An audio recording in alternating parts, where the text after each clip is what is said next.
Yeah, I think we got to drive this point in that when the Gospels were written, if Jesus died at 30 A.D. and the Gospels came out before 100 and some going back to 50, 60, 70, the fact is there was no competition for the Gospels. There were no Gnostic texts when the Gospels came out.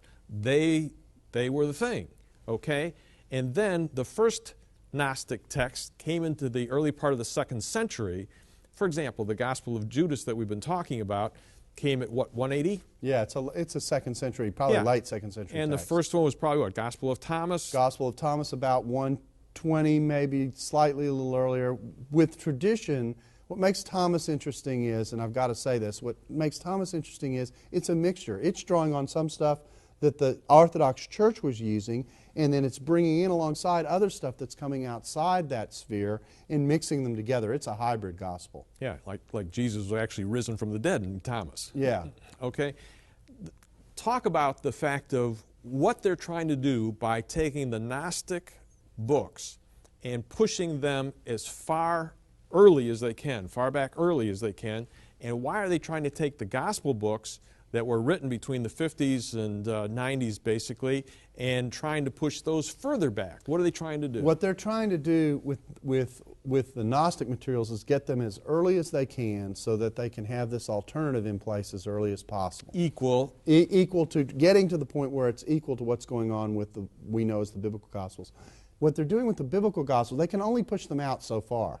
The nature of our evidence is such they can only go so far with that. But what they're trying to do is to sever the connection between those Gospels and the earliest disciples.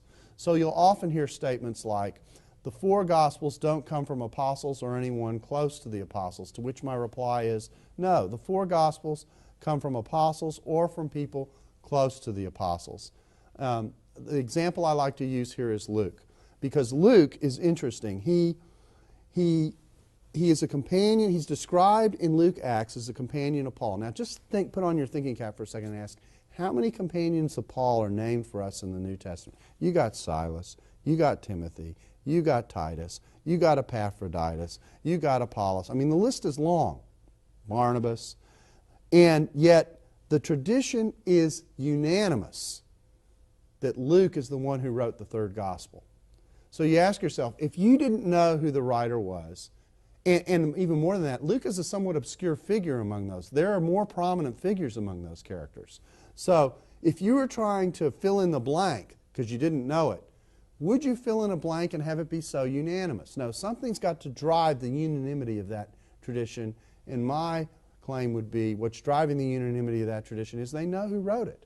Not only that, but you have actual manuscripts in the 90s to the 120s of the disciples, the apostles, that actually said, hey, I know he wrote it. What you have, what we think we have is in the naming of the way this is laid out.